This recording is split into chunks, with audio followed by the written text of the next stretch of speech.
കൊണ്ടുപോകും, തിരിച്ചു കൊണ്ടുപോകും. ആരും എന്നെ വെള്ളത്തിലൊന്നും ഇറക്കിയില്ല. പക്ഷെ കടൽ കാണാൻ നല്ല രസമുണ്ടായിരുന്നു.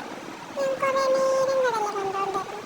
കുറച്ച് കഴിഞ്ഞപ്പോൾ ഈ അമ്മയും അണ്ണനെ എടുത്തോണ്ട് ഇപ്പം ഇറക്കുമെന്ന് ഞാൻ വിചാരിച്ചു. പക്ഷെ ഫോട്ടോ എടുക്കാൻ വേണ്ടി ഇന്നുണ്ടായിരുന്നു. എന്നെ ഇറക്കിയില്ല. കുറച്ച് നേരം ഞാൻ പിന്നെ അതും കണ്ടിങ്ങനെ നിന്നു. കടല് കാണാൻ സമ്മതിക്കാതെ ഈ അമ്മ ഒരു ഫോണും കൊണ്ട് എൻ്റെ പുറകെ വരും. ഞാനാണെങ്കിൽ ഫോണിൽ നോക്കത്തില്ല. ഞാൻ ഫോണിങ്ങനെ വരുമ്പോൾ തിരിഞ്ഞിരിക്കും. പക്ഷെ സമ്മതിക്കത്തില്ല. ഞാനൊന്ന് നോക്കിക്കൊടുക്കും. അതെന്താ അവരൊക്കെ ഇങ്ങനെ എന്തോ പറയാം. ഞാൻ ആ സമയത്തും കടല് കണ്ടു. അപ്പോൾ എൻ്റെ കൊച്ചു വീണ്ടും എന്നെ എടുത്തുകൊണ്ട് പോയി. മര്യാദയ്ക്ക് കാണാൻ സമ്മതിക്കത്തില്ല. എല്ലാം നിന്നപ്പോൾ ഇവർ ബർത്ത്ഡേ കേക്ക് കൊണ്ട് തന്നു. അവിടെ നിന്ന് പട്ടിക്ക് വരെ കൊടുത്തു. എനിക്ക് മാത്രം ആരും തന്നില്ല. ഞാൻ കുഞ്ഞായോണ്ട് കഴിച്ചൂടാന്നാ ഈ കൊച്ചച്ഛൻ പറയുന്നത്. എന്നിട്ട് അത് മൊത്തവും തിന്നു. അത് കഴിഞ്ഞ് ഞാൻ വീണ്ടും കടലും കണ്ടിങ്ങനെ നിന്നു.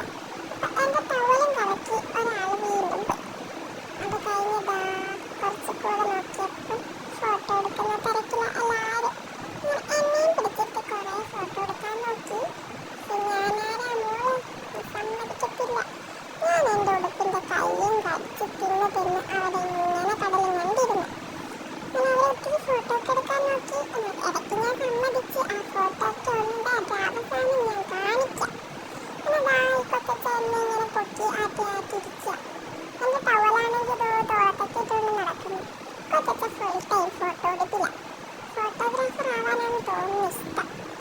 എന്നതാ ഞങ്ങൾ പോവാനായിട്ട് ഇറങ്ങാൻ പോയപ്പോൾ ഈ കൊച്ചച്ഛൻ എന്തോ കാണിച്ചിട്ട് പോയി. എന്നതാ ഞങ്ങളെല്ലാം കൂടെ തിരിച്ചിറങ്ങി വശപ്പെട്ടു.